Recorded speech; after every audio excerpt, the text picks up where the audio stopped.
여러분 안녕하십니까? 물개소리연구소 김도균입니다. 오늘은 그동안 사무실에서 촬영을 해왔는데 집에서 한번 촬영을 해보려고 합니다. 오늘은 무엇보다도 검찰 한동훈 법무장관의 첫 검찰 인사가 있던 날이죠. 여러 가지 참 인생 유전이랄까 여러 가지로 참 느끼는 바가 많은 그러한 날입니다.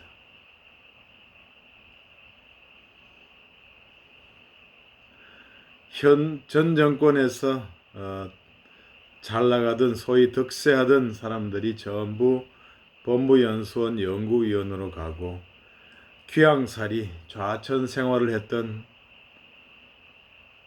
검사들은 다시 이제 화려하게 스포트라이트를 받으면서 실권자의 자리에 복귀하게 되었습니다.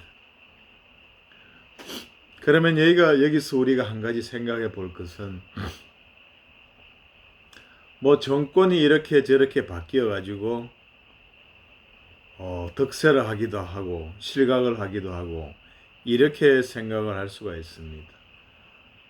그런데 과연 그것뿐이겠습니까? 그러면 오늘 좌천된 그런 인사들에게 내일은 있을까요?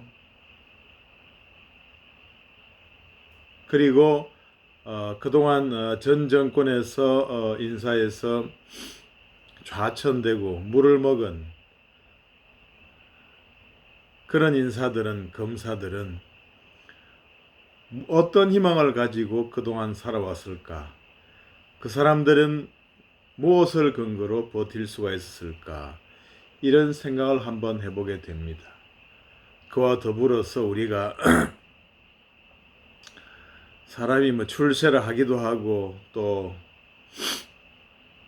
안 좋은 상황에 빠지기도 하고 하는데 어떠한 것을 기준으로 인생 역정, 인생의 여정을, 인생의 길을 헤쳐나가야 될까? 이런 생각을 한번 해보게 되었습니다.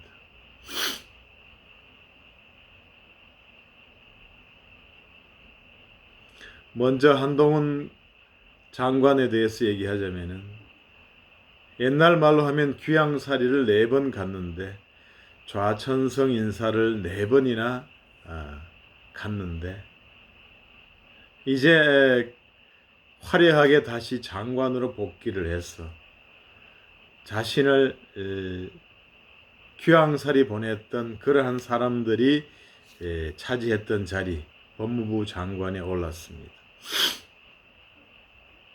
사실 검사나 판사가 부당한 인사, 본인이 보기에 부당한 인사라는 것을 4번이나 당하면 다들 사법시험에 합격하고 자존심이 센 사람들이라서 한 번 정도 아니면 2번 정도 소위 물 먹으면 그만두는 것이 일반적인 케이스입니다. 여기 아니면 갈 데가 없나, 일할 데가 없나, 너만 잘났냐 이런 거 해서 한두 번 물 먹으면 소위 때려치는 게 일반적이죠. 그런데도 이 4번이나 좌천성 인사를 당하면서도 견딜 수 있었던 것은 단순히 나이가 어려서 소년 등과를 해서 그렇다. 아직 소년 등과를 해서 어디 나가기도 그렇다. 그런 시각으로만 볼 수는 없을 것입니다. 검찰에 남아서 더 할 것이 있었다, 더 할 것이 있다 하는 그 본인 한 장관의 과거 인터뷰 내용이 떠오르게 됩니다. 아니더라도 사실은 법원의 동기들이나 이런 검사들, 판사들이 대형 로펌에 가서 활동을 많이 하고 있죠. 그럼에도 불구하고 4번이나 좌천성 인사를 당하면서도 견딜 수 있었던 것은 비록 나이는 어리지만 이 공직에 대한 소신, 검찰 인사에 대한 검찰 검사에 대한 소명, 그리고 내일에 대한 비전, 그런 것이 있었다, 이렇게 생각이 됩니다. 특히 그 인내와 내일에 대한 비전, 그거에 대한 확신을 가졌다는 점에서 참으로 찬탄을 금할 수가 없다, 이것이죠. 사실은 옛날만 1년 전, 1년 반 전만 해도 과연 윤석열 그분이 대권을 잡으리라고 누가 생각을 했겠습니까? 그러한 상황에서 온갖 천대를 당하면서도 버틸 수 있었다는 것은 어떤 역사와 국민에 대한 믿음, 정의는 실현된다는 그러한 믿음이 없었으면 견딜 수가 없었을 것이다, 이렇게 생각해서 참 나이 어리지만 존경하는 마음 들지 않을 수가 없는 것 같습니다. 사실 한동훈 장관이나 이원석 이번에 차장 검사나 남부지검장 하신 그분도 다 같은 연수원 동기들이죠. 그런데 이제 인생의 역전이 돼서 두 사람은 이제 장관으로 대검 차장 검사로 그 다음에 심재철 그분은 법무연수원 연구위원으로 이제 형편이 뒤바뀌게 되었습니다. 단순히 형편이 뒤바뀌었다, 운세가 나빠서 이제 또 일시적인 곤경을 당한다, 이렇게 되면 운세를 견디고 참으면 되겠습니다.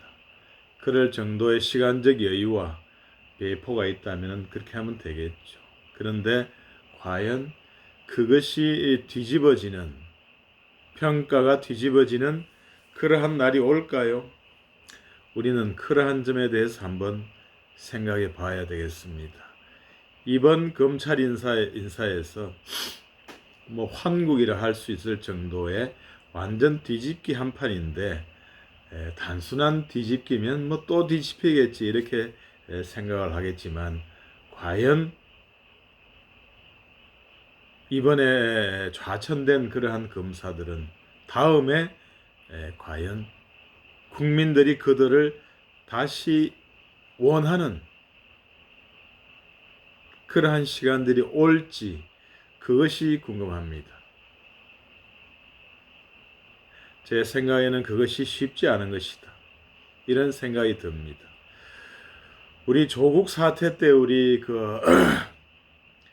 추미애 장관이나 그 후에 이제 박범계 장관이나 이런 사람들이 다 이제 장관도 하고 권한도 여러 가지를 행사하고 했지만, 그때는 나름 검찰 개혁한다고 총장하고 대립도 하고 총장에 대해서도 압박도 많이 하고 했지만, 과연 지금 그러한 사람들은 어떠한 상황에 있는지 한번 비교해 볼 필요가 있습니다.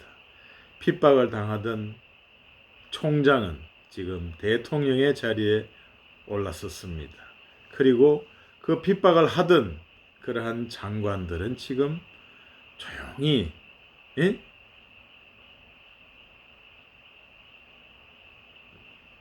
마음대로 그 말도 할 수 없는, 말을 하지만 힘이 없는 그러한 상황에 있습니다. 이러한 상황이 다시 역전될 수 있을까요? 그것은 쉽지 않다고 생각합니다. 그것은 왜 그럴까요? 그것은 항상 자기가 하고 있는 이러한 것들이 과연 말은 다 미사여구를 하고 온갖 검찰 개혁이니 국민을 위해 한다더니 입만 있으면 누구나 다 얘기를 할 수 있지만, 과연 그것이 정권의 소수의 실권자의 이득을 위한 것인지, 안 그러면 국민 다수의 이득을 위한 것인지, 그것은 남들에게 물어보지 않아도 스스로가 알고 있는 것이고, 또 어리석게 보이는 국민들도 모두가 알고 있는 것입니다. 그렇기 때문에 국민들은 핍박을 당하고 정권에 대항하던 윤석열 총장에게 대통령의 자리로 불러내고 이끌어준 것입니다. 국민들이 어리석게 생각했던 국민들이 그 가치를 알아보고 국민들이 원했던 것이죠. 그래서 우리는 오늘 인생의 한 가지 교훈을 생각해 볼 수가 있을 것입니다. 공무원이 항상 임명권자의 뜻이 아니라 진정한 임명권자, 자신에게 실질적으로 급여를 주고 직을 부여했던 국민, 다수 국민의 뜻에 부합해야만이 오랫동안 목숨이 아니라 명예와 어떤 자리를 지킬 수가 있다. 이런 것이죠. 형식적인 임명권자, 그러한 사람들의 눈치만 봐서는 내일이 없다. 내일을 기약할 수 없다. 이런 교훈을 새기게 됩니다. 이 세월은 지금 21세기가 되었지만 참 조선시대나 별 차이가 없는 그러한 시대의 어떤 모습을 봅니다. 이조 시대 같았으면 무슨 이런 일이 다시 오기는 어려웠겠죠. 뭐 몇 번이나 좌천을 당하는 사이에 아마도 사약을 받거나 어떻게 희생이 되었겠지만 민주사회고 공무원 신분이 보장되었기 때문에 특별한 비리가 없는 한 견딜 수 있었던 것이고, 또한 그 시간을 견뎠기 때문에 국민이 이제 그 가치를 알아보는 시간을 벌 수 있었던 것입니다. 아무튼 오늘은 좌와 우를 떠나서 공직자, 검사, 어떤 공무원이 판사든 검사든 대법관이든 헌법재판관이든 어떠한 기준으로 살아야 하는 것인가, 무엇을 근거로 인생 여정을 헤쳐나가야 할 것인가, 이런 점을 생각하지 않을 수 없는 그러한 날입니다. 아무튼 신임 장관이나 그 새로 실권을 잡게 된 검사님들이 아무튼 공정하게 국민의 입장에서 권력을 행사해서 욕먹지 않고 국민의 뜻에 부합하는 그러한 좋은 모습을 보여주기를 진심으로 바랍니다. 권력은 짧고 국민은 길다. 국민은 영원하다. 사심을 버리고 국민을 위한 수사와 정치를 한다면은 국민들은 그 이상으로 그들에게 보답을 해줄 것이다. 이런 생각을 해봤습니다. 지금까지 물개 짖는 소리 연구소 김도균이었습니다. 여러분 구독 한번 눌러주세요. 감사합니다.